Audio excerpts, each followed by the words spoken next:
Hello everyone, welcome to our episode of Buckeye Readers Chat. I'm Krista. I'm Patty. And today we're going to speak about fiction books with a little twist of adventure in them. Different authors and different selections that may interest you. Yeah. Have you been on an adventure? I have. I'm usually a timid girl, but my husband and I and our friends went to New Orleans years ago, pre-Katrina. Mm-hmm. And when we were there, we decided we were going to take I don't know what you call them, a boat, out for crocodiles and alligators. That doesn't sound pleasant. It was fun, and we were going along and so on and so forth, and then the boat goes and it runs out of gas. Okay. Keep in mind, the riverboat, that's what it's called. Keep in mind the riverboat doesn't have a bottom on it, and we can see It's see-through. It has a see-through. bottom. See-through. Yeah, Right. and we know it. Some places it didn't have bottom, Oh, and we can see them circling us. Thank goodness another boat came by, and we were able to get help because the radio wasn't working. It was like, okay, take me back. I'm done. yeah, I like to look at those creatures from a little further away. I'm not an adventurous person. What was your craziest adventure? I don't know that I've had any crazy adventures. I've heard stories back from my husband who likes adventures. He used to take the kids to a cliff up in Washington, and they'd look over it. He'd hold their feet while they looked over the edge, and they'd hold his feet while he looked over the edge. Not something I want to do, you know. No, I'm much more timid in that sense. But I like reading them, so I like reading about it, and it's not necessarily affecting me. I can close it and turn the light back on. That's right. And we have some good adventure books. Yes. Here at the library. What's a couple you could mention? I like Tom Clancy. I like everything. Why do you like him? The plot catches my attention, and I'm never sure how it's going to end. And I watch some of his movies as well. Yeah. But it's something about it. There's that little extra twist. The person that you think is a guilty one, or the murderer, or the spy, or whoever, is usually not the same person as you think when you're reading the book or watching the movie. He's one of my. Clive Cussler's another one. Yes, I've read Clive Cussler too. I think those are James Patterson mystery books. Yeah. But I prefer Tom Clancy. He tends to be one of my go-to authors. Yeah, we have several different ones. I think of him as a spy master, and Alex Berenson's another one. I don't know that we have any of his books, but just has those spies over in the Mideast or here in the United States. They're hunting the bad guys, and the bad guys hunting them, and it's a lot of fun. Brad Taylor has a couple extra good characters that I've really enjoyed reading his books.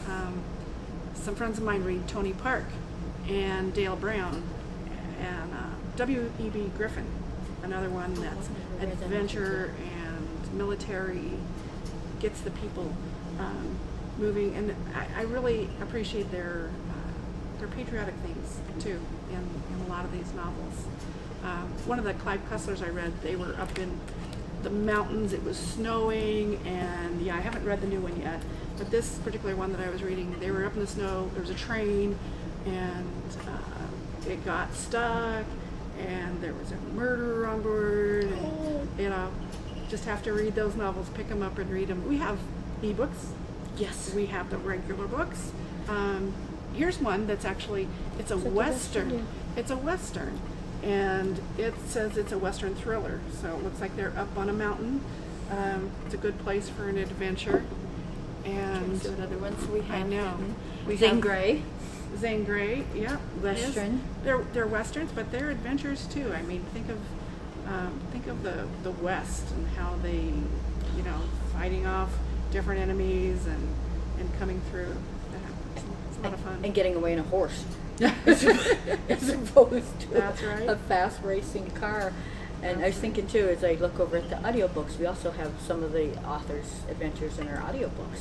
We do. We have a lot of good audiobooks that cover these for the people that like to listen. I'm not a good listener, but it's a very useful thing for people to have those and to enjoy a good story.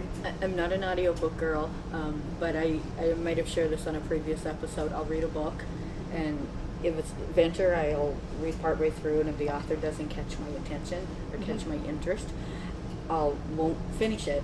But in an adventure book, I always need to go back and read the last 2 chapters to find out who killed who left who Right. rescued who, just so Right. I know. It kind of gets tied up in a knot. But Yeah. what about Because, yourself? Do you read it from cover to cover? I used to read everything cover to cover, and then my daughter says, "Mom, if you don't like a book, you don't have to keep reading it." So this was very hard for me to not finish a book, but I've learned that, okay, I'm going to enjoy this book or not, and I don't have to go and read the whole thing. But yeah, what happened at the end? And sometimes when I go, oh, that's what happened, it makes me go back and finish reading the book from start to finish. And if it, it turns out to be a good story after all. And yeah, I am. I like to read about adventures, but I'm not an adventurous person. So anyway, so here we've had a lot of good adventure ones. If you have any that you want to suggest, go ahead and let us know. Come into the library, talk to us about it. Chris and I are always welcome talking to people about books. We enjoy our good stories. And we'd also love to hear about your crazy adventures like Patty and I shared. We always like a good story. Yeah, we do. So come back to Buckeye Readers Chat another day, and we'll have more adventures for you. And here's our summer reading program code. Don't forget to put it in and put it towards your 1,000 points for until July 31st. How are you doing with your summer reading points? I'm halfway there. I have to put my points in. Good. Yeah, I get so excited when we have all ages come in. And so if you don't have access to a computer and you want us to put your points in for you, by all means, come in. Either staff can do it, or we have some amazing Glad to help you. volunteers that can help you out. But we still got a little ways to go, so get those points and keep on reading, keep engaged. Yes. Thank you, Krista, and thank you for listening, and we hope to see you again. Okay, bye-bye.